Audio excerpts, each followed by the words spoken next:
Greetings, welcome back. The purpose of this video is to help you make corrections on your FRQ number 2. Once again, you guys did a very good job. A couple of things that I want to remind you about. What is it that I'm always saying regarding the FRQ? Answer the darn question, right? Many of you put some correct information that wasn't wrong, but it doesn't score because you weren't paying attention to the question. On our last two questions, number 1 and number 2, they were formatted such that there was a section A, B, and C, and each section was asking a different and specific question. And some of you carried over what you were doing on section A, for example, into B and C when it was no longer relevant to do so. I'll give you some examples as we go along. The part A had to do with hunger, and the first term that you had to use was drive reduction theory. And most of you got this one correct, right? Hunger is a need. The longer we go without the need, it creates a drive. The drive makes us uncomfortable more and more as we go without food until we eat, and then the drive is satisfied. So how does drive reduction theory relate to hunger? The drive pushes us, motivates us to eat, and continues to do so until we finally eat. The second one had to do with external cues. Again, this one was answered correctly by the vast majority of you.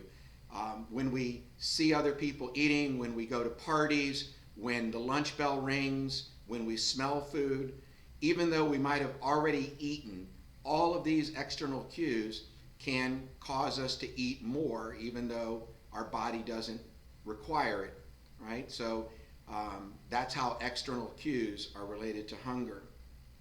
And finally, the dopamine and the reward center. I think a lot of you took a guess at this one, and for the most part, you guessed correctly.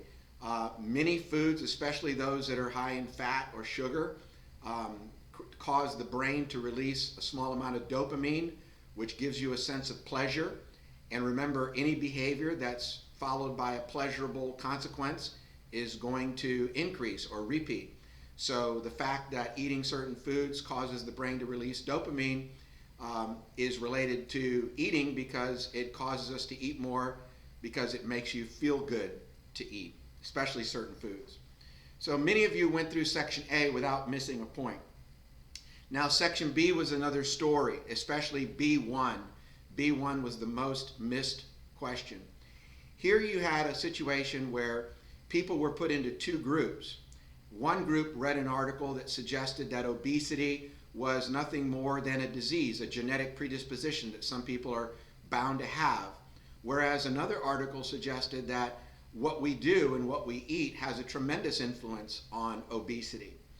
And the experiment was to measure whether reading one or the other of those articles would change somebody's opinion about the importance of healthy eating.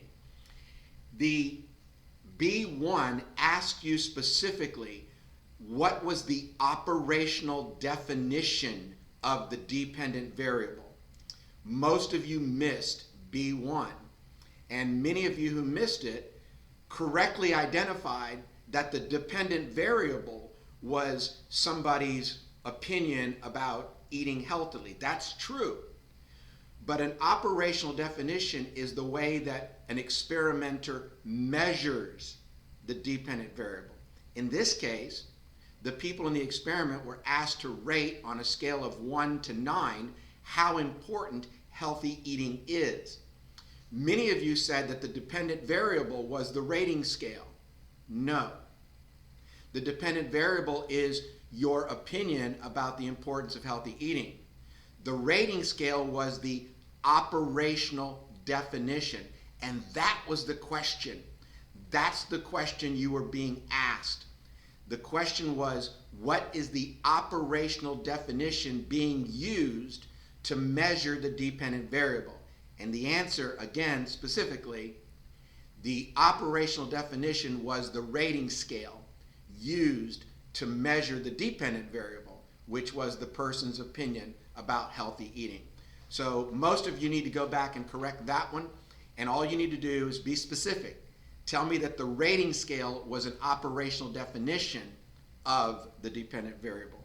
Now, I was very impressed that most of you were able to distinguish why is this an experiment and not correlational research. And you could have gone in two different directions. You could have said it's an experiment because there were two randomly selected groups that received different treatments, or you could have said it's an experiment because there's an independent variable, specifically reading an article, that's being manipulated by giving it differently to one group than another group. Many of you got the correct answer by putting one of either of those. Either of those would have given you a correct answer. And finally, I was also impressed that most of you were able to discern what is the reasonable conclusion of this kind of experiment. The reasonable conclusion is that if someone reads an article suggesting that obesity is nothing more than a disease, they're going to rate healthy eating as less important than someone who reads an article suggesting that what we do is going to contribute to obesity or not obesity. People who read that kind of article are going to rate healthy eating as far more important. And again, most of you got that one. And finally, section C, which was, let's just say, not good.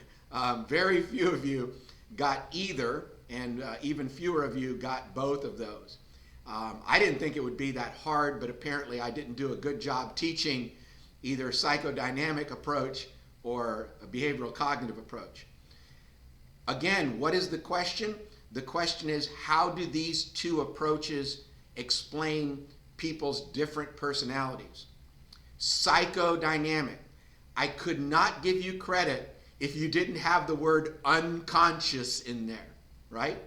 Psychodynamic is based on the Freudian theory of psychoanalysis, and it's all about the unconscious, right? Your personality, according to psychodynamic approach, you could have either said one of the two following things.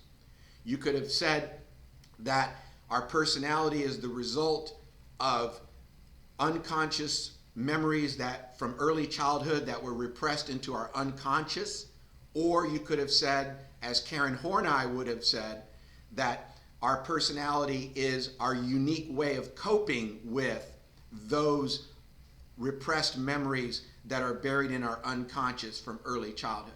So again, what are the key terms that you need to use? If you're talking about psychodynamic or psychoanalytic and you don't go into the unconscious, you're never going to get the correct answer, right? So psychodynamic approach would say that your personality is shaped by the way that you cope with those things that have been repressed into your unconscious during early childhood. And then finally, the more modern or common approach to explaining personality is behavioral cognitive. I couldn't give you a point for this one if you didn't say either the words learned or environment, right? The behavioral perspective says that our personality is learned, right? Behaviorism, learning. Behaviorism, learning. Cognitive has to do with thinking. Many of you said something about thinking because you saw cognitive. So what would the behavioral cognitive approach say? That each one of us learns from our experiences, our unique ways of thinking and acting. Behavioral learning, cognitive thinking. Each one of us learns a unique way of behaving and thinking from our experiences. I was really surprised, not going to lie, a little disappointed at how poorly you guys did on those last two.